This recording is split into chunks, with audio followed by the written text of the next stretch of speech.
ఓం శ్రీ విఘ్నేశ్వరాయ నమః. షిరిడి సాయి ఏకాదశి స్తోత్రములు. షిరిడి ప్రవేశమే సర్వదుఃఖ పరిహారము. ఆర్తుడనేమి నిరుపేదనేమి ద్వారకామే ప్రవేశంలో నిలిచినంతని సుఖసంపదలు పొందగలరు. ఈ భౌతికదేహనంతర సైతము నేను ప్రమతుడనే. నా భక్తుల రక్షణ నా సమాధి నుండి వెలువడను. నా సమాధి నుండి నేను సర్వకార్యంలో నిర్వహించను. నా సమాధి నుండి నా మానుష శరీరం మాట్లాడను. నన్ను ఆశ్రయించిన వారిని, నేను శరణం చేసిన వారిని నిరంతరము రక్షించడే నా కర్తవ్యము. నా ఎందెవరికి దృష్టి కలదు వారి ఎందే నా కటాక్షం కలదు. మీ భారములను నాపై పడవేయడు నేను మోసెదను. నా సహాయం కానీ సలహా కానీ కోరిన తక్షణమే ఎసంగదను. నా భక్తుల గృహంలో ఎందు లేదు అనే మాట వినిపించదు. ఓం శాంతి శాంతి శాంతి. 8వ రోజు పారాయణము, గురువారము, 35వ అధ్యాయము. బాబా మరణించలేదు, వదిలినది శరీరం మాత్రమే. పారాయణ ఫలితము, మంగళహారతి. 8వ రోజు పారాయణము, గురువారము, 35వ అధ్యాయము. సమాధి అయిన మరుసటి రోజున బాబా స్వయంగా లక్ష్మణ్ మామకు, దాసికలకు, ప్రధాన భార్యకు కలలోకి చెప్పినట్లుగానే వారు మరణించలేదు, కేవలం శరీరం మాత్రమే వదిలినారు. లోపల గల దివ్యసాయి శక్తి ఆనాటి నుంచి ఈనాటి వరకు నిత్య జాగరూకతో తన భక్తులను కాపాడుతున్న నిదర్శనలు ఎన్నెన్నో కలవు. సాయి యొక్క దివ్యశక్తికి షిరిడి కేంద్ర స్థానంగా ఉన్నా అది ప్రకృతి అంతా నిండి ఉన్న చైతన్యవంతమైన దైవశక్తితో నిండి ఉన్నది. అందువలనే నిజ భక్తులు ఎప్పుడు ఎక్కడ భక్తితో తలచి పిలిచినో అక్కడే ప్రత్యక్షమవుతున్నారు.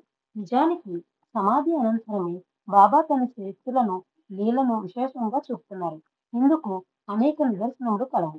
అలాంటి ఎందరో భక్తుల అనుభవములను దృష్టిలో ఉంచుకుని ఆలోచించినచో షిరిడీలో వెలసిన సాయిబాబా మరణించడని అనుకొనుట చాలా పొరపాటగును. వారు ఈనాటికి సజీవుడు. వారు నిజంగా జీవించి ఉండటే వారిని చూడగలుగుట, వారి మాటలను వినగలుగుట, వారి అనుగ్రహము పొందగలుగుటకు ఏమి చేయవలను అనే సందేహం భక్తులకు రావచ్చును. పవిత్రమైన హృదయంతో సాయిబాబాను పూర్తిగా నమ్మవలను. వారి జీవిత చరిత్రను తరచుగా పారాయణ చేయుచుండవలను. ప్రతిరోజున ఉదయం లేచినది మొదలు చేయి ప్రతి పనిని వారికి చెప్పి చేయుచుండవలను. పంచేంద్రియములతో అనుభవించు ప్రతి ఆనందము లేక దుఃఖము కూడా బాబాకు సమర్పించిన తర్వాతనే మనము అనుభవములను తీసుకొనవలను. సాయిబాబా పటం తన ఇంటిలోనే ఉంటే వారు సశరీరంగా మన ఇంటిలో అదనంగా ఇంకొక మనిషి వలె ఉన్నట్టుగానే భావించి మనిషికి చేయు పనులన్నీ వారికి చేయచుండినచో వారు తప్పక మన ఇంటిలో నివాసం ఉండగలరు. ఇది 100% సత్యము. ధన సంబంధమైన అటహాసములతో చేయు పూజలే ప్రధానము కాదు. మన మనసు ఒక గుడిగా చేసుకుని అందులో సాయి రూపాన్ని ప్రతిష్ఠించి నిత్యము హృదయవాసి అయిన సాయితో అంతర్లీన మగు వారికి సాయి సర్వదా లోబడి ఉండును. అలాంటి పవిత్ర నిర్మల భక్తులకు సాయి బానిసగును. భక్తులపై వారికి అంత ప్రేమ. సాయి యొక్క ప్రేమాభిమానములను ఒక్కసారి రుచి చూసిన వారు వారి జీవితమును సాయి పాదములపై అర్పించుటకు కూడా వెనుకాడరు. సాయి ప్రేమను వర్ణించుటకు మాటలు చాలవు. వారి శక్తిని ఊహించుటకు భక్తి మన బుద్ధికి గల శక్తి చాలదు. అలాంటి ప్రేమ స్వరూపుడు సమర్థుడైన సాయిని మన కుటుంబంలో ఒక భాగస్వామిగా చేసుకొని తన జీవితానికి ఒక ఆధారంగా చేసుకుని మనం సర్వస్వం అయిన సమర్పణ చేసి ఈర్ష్య ద్వేషాలకు లొంగక అహంకార మమకారాలకు దూరంగా ఉంటూ మనకున్నంతలో దీనులకు సహాయపడుతూ ఉండినచో మన కుటుంబం భారములను సర్వం తాను మోస్తూ మనకు వెంటగా జంటగా ఉండి మనల్ని సక్రమైన మార్గంలో నడుపుతూ జీవిత గమ్యాన్ని చేర్చగల గురు రూపుడు బాబా. అదే సాయి యొక్క అవతార లక్ష్యం.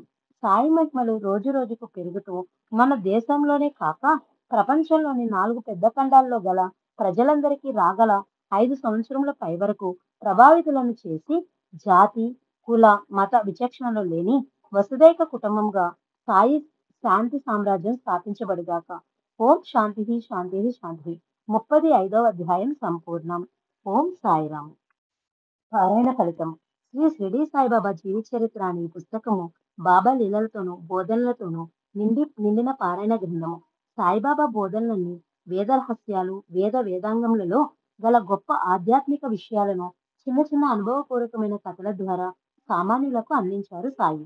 వారి జీవితము మనకు ఒక ఆధ్యాత్మిక పాఠశాల. ఏ విధమైన భౌతిక సమస్యల గురించైనా ఈ జీవిత చరిత్రను పారాయణ చేసినచో వారి భక్తి శ్రద్ధలను బట్టి ఆయా సమస్యలను పరిష్కరించబడును. భౌతికమైన విషయములను గురించి కాక కేవలము ఆధ్యాత్మిక వికాసం కొరకు దీన్ని పారాయణం చేసినచో ఇది దివ్య ఔషధం వలె పనిచేయును. ప్రేమకు ప్రతిరూపుడైన సాయిదేవుడు దీన్ని పారాయణ చేయ ప్రతి వారికి సన్మార్గమును చూపుగాక, సద్గతి కలిగించుగాక, వారి జీవితములలో శాంతి సౌఖ్యములను నింపుగాక, వారిని అన్ని వైపుల నుంచి రక్షించుగాక. లోకా సమస్త సుఖినో భవంతు. సర్వే జన సుఖినో భవంతు. ఓం శాంతి శాంతి శాంతి.